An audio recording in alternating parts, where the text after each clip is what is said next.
जय हिंद स्टूडेंट्स। आज हम बात करेंगे कि आपके पास एनडीए के कितने अटेम्प्ट्स हैं एंड दूसरी चीज़ एनडी का एग्ज़ाम देने के लिए हमारे पास क्वालिफिकेशन क्या होनी चाहिए। ठीक है, तो इसके लिए आज के हम ये वीडियो स्टार्ट करते हैं। सबसे पहले बेटा हम ये देखते हैं कि एनडी का अगर आप लोगों ने एग्ज़ाम देना है तो उसके लिए क्वालिफिकेशन क्या होनी चाहिए। तो बेटा अगर मैं एनडी के एग्ज़ाम देने के लिए क्वालिफिकेशन की बात करूँ, जहाँ तो आप 12th क्लास अपेयर्ड होने चाहिए या फिर 12th कंप्लीट होना चाहिए कोई भी स्ट्रीम से, तो आप एनडीए के एग्ज़ाम के लिए एलिजिबल हो। दूसरा, एनडीए के एग्ज़ाम के लिए एलिजिबिलिटी के लिए जो सबसे इंपॉर्टेंट है वो है आपका डेट ऑफ बर्थ। ठीक है, कि उससे हमें पता चलेगा कि आपके पास कितने अटेम्प्ट्स हैं। तो ये मैंने डेट ऑफ बर्थ के अकॉर्डिंग आपका जो चार्ट है वो प्रिपेयर किया है। तो आप अपने डेट के अकॉर्डिंग देख सकते हो, अपनी एज के अकॉर्डिंग देख सकते हो कि आपके पास एनडीए के कितने अटेम्प्ट्स हैं। बेटा अगर मैं बात करूं जो हमारा अपकमिंग एग्जाम है वो होगा आपका 2026 अप्रैल के अंदर। तो जो अप्रैल के अंदर एग्जाम होगा उसके लिए क्या हमारा डेट ऑफ बर्थ होना चाहिए, डेट इज 2 जुलाई 2007 से लेकर 1 जुलाई 2010 तक। हालांकि जो 2025 का जो सेकंड एग्जाम हुआ है उसके लिए यूपीएससी की नोटिफिकेशन आई है, उसके अंदर थोड़ा सा चेंज किया गया था। उसके अंदर क्या किया था कि ये जो बेसिकली आपकी यहाँ पर आपको देखने को मिलेगा कि ये जो सेकंड लिखा हुआ है इसकी जगह पर यूपीएससी ने फर्स्ट कर दिया था।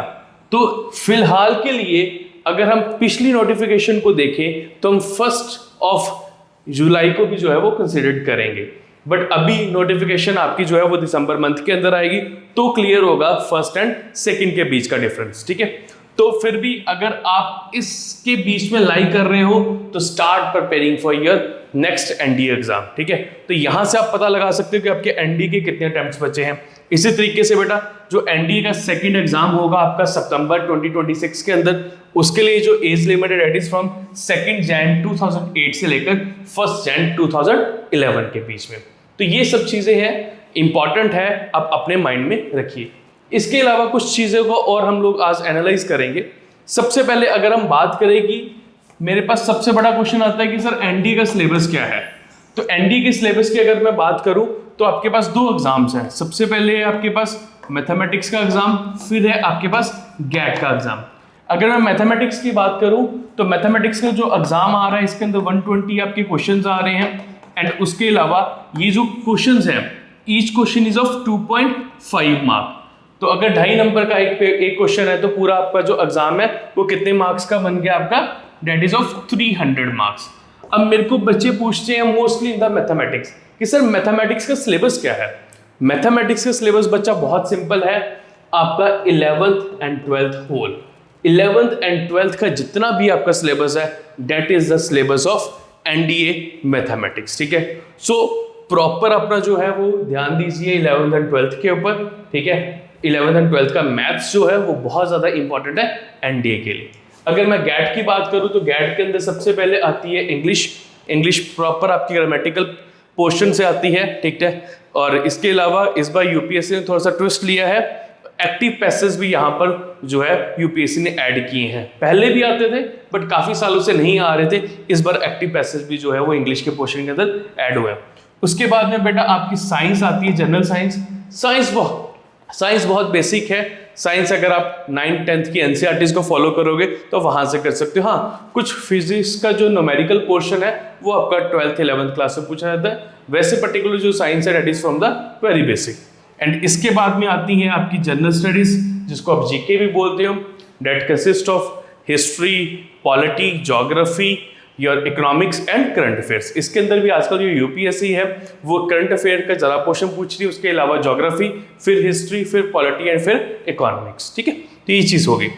अब एक डाउट और आता है बच्चों के माइंड के अंदर, बच्चे ये पूछते हैं कि सर मैं तो जो है 19.5 साल का हूँ, जब मैं 19 साल का हूँ तो मैं एनडी के एग्जाम के लिए क्यों एलिजिबल नहीं है।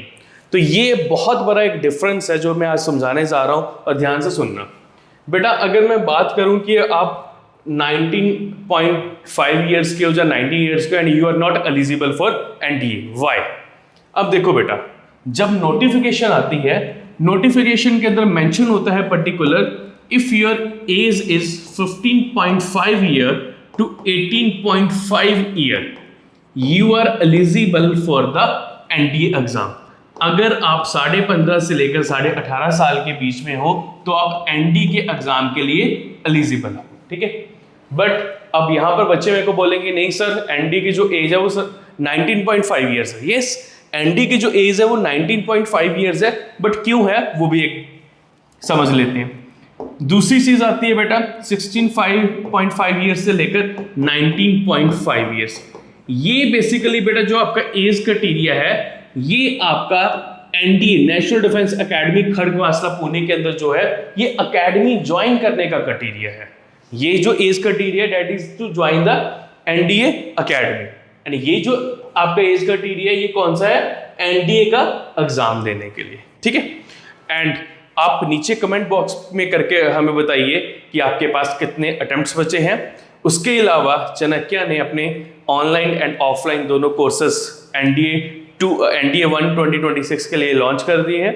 जो हमारा ऑफलाइन कोर्स रहेगा उसका नाम है लक्ष्य, एंड जो ऑनलाइन कोर्स है डेट इज शौर्य बैच, ठीक है। आप शौर्य बैच को भी ज्वाइन कर लीजिए। आप जो हमारा ऑफलाइन कोर्स चल रहा है सेम क्राइटेरिया के साथ, सेम चीज़ों के साथ हमारा जो है शौर्य ऑनलाइन बैच चलेगा, and in very affordable faeces. ज़्यादा जानकारी के लिए आप नीचे के दिए गए नंबर्स के ऊपर कॉन्टैक्ट कर सकते हो। थैंक यू, जय हिंद।